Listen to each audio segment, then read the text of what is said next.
আসসালামু আলাইকুম। আমি চিকিৎসক Golam Mostafizur Rahman, local medical assistant. আমার ইউটিউব চ্যানেল হেলথ বিডি, বিডিটা স্পেস দিয়ে নয় লাগানো, এবং ফেসবুক পেজ একই হেলথ বিডি, স্পেস দিয়ে না, বিডি লাগানো। যারা আমার চ্যানেল দেখছেন প্রত্যেককে জানায় প্রাণ নিংড়ানো অভিনন্দন ও শুভেচ্ছা। আমি আজকে একটা কথা বলবো, যে কথাটা মানুষের হাস্যকর হবে, এবং সেই রোগটা নিয়ে আলোচনা করব, যার নাম হচ্ছে কৃমি রোগ।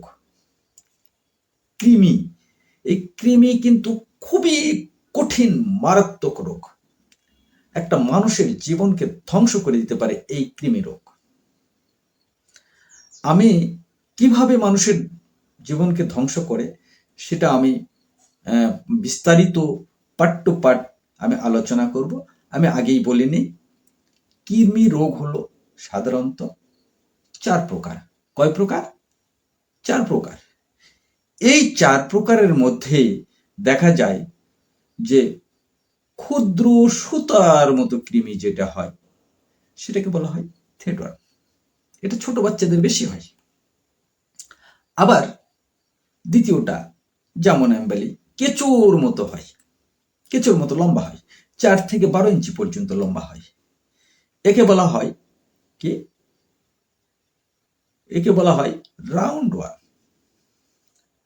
তৃতীয়ত আসি আমরা, তৃতীয় যেটা আছে সেটাকে বলা হয় যে টেপওয়ার্ম, অর্থাৎ ফিতা কৃমি। এই ফিতা কৃমি আসলে অবাক লাগবেন শুনলে, যে এই ফিতা কৃমিটা আসলে কত বড় হয়, কি করে। এই ফিতা কৃমি 4 থেকে 5 ফিট হতে 4 থেকে 5 ফিট হতে 15 থেকে 16 ফিট পর্যন্ত লম্বা হয়। আর চতুর্থটায় আসি, চতুর্থটা হলো অতি সূক্ষ্ম, মানে হুকের মতো দেখতে, এরকম এরকম হুকের মতো দেখতে,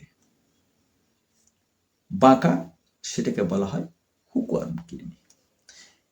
এই কৃমিগুলো যে মানুষের কিভাবে ক্ষতি করে, কিভাবে আক্রান্ত করে, কিভাবে কোথায় যায়, এই কৃমি থাকলে কি হয়, আমি আগামী ভিডিওতে অবশ্যই অবশ্যই বিস্তারিত পার্ট টু পার্ট আপনাদেরকে বলে দেব এই 4 ধরনের কৃমি সম্পর্কে।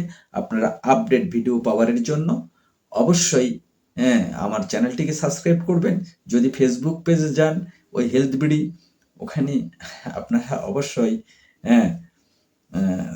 কমেন্ট বক্সে কমেন্ট দিবেন, অপরকে দেখার জন্য শেয়ার দিবেন, অপরে যেন দেখতে পারে। আমি ভিডিও কিন্তু ধনীদের জন্য বানাই না, আমি ভিডিও বানাই সাধারণ দরিদ্র খেটে খাওয়া এবং দিনমজুর যারা শ্রমিক, তাদের জন্য ভিডিও বানাই। তারা বেশি পয়সা খরচ করে অনেক জায়গায় গিয়ে বিভ্রান্তির মধ্যে পড়ে। অতএব তাদের এই লক্ষণগুলো এই ভিডিও দেখার পরে তারা যদি বুঝতে পারে যে না, যে আমি কথাগুলো বলছি, আমি যদিও আমার মানে চিকিৎসা বিদ্যায় আমি একজন লোকাল মেডিকেল অ্যাসিস্ট্যান্ট, শিশু রোগে প্রশিক্ষণপ্রাপ্ত, এবং আমি একজন পল্লী চিকিৎসকের একটু সমকক্ষ প্রায়, কিন্তু আপনারা অবশ্যই আমার স্যারের কাছে যেগুলো ছাড় আছে তাদের কাছে গিয়ে শুনবেন, জানবেন, বুঝবেন, তাহলে আপনারা বুঝতে পারবেন যে কথাগুলো কতটুকু বাস্তবে রূপ নেয়। এই আশাবাদ ব্যক্ত রেখে এবং বিস্তারিত যে কৃমির মানে 1 টু ক্লাসিফিকেশন, মানে যে 4টাই আছে, এই 4টাই স্তরই আমি আলোকপাত করব এই আশাবাদ ব্যক্ত রেখে। এবং আপনারা সুস্থ থাকুন, ভালো থাকুন, এবং আগামী দিনের ভিডিও আপনারা যেন সুন্দরভাবে দেখতে পারেন আমন্ত্রণ আবার আপনাদেরকে জানিয়ে আমি এখানেই শেষ করছি। আসসালামু আলাইকুম, আল্লাহ হাফেজ।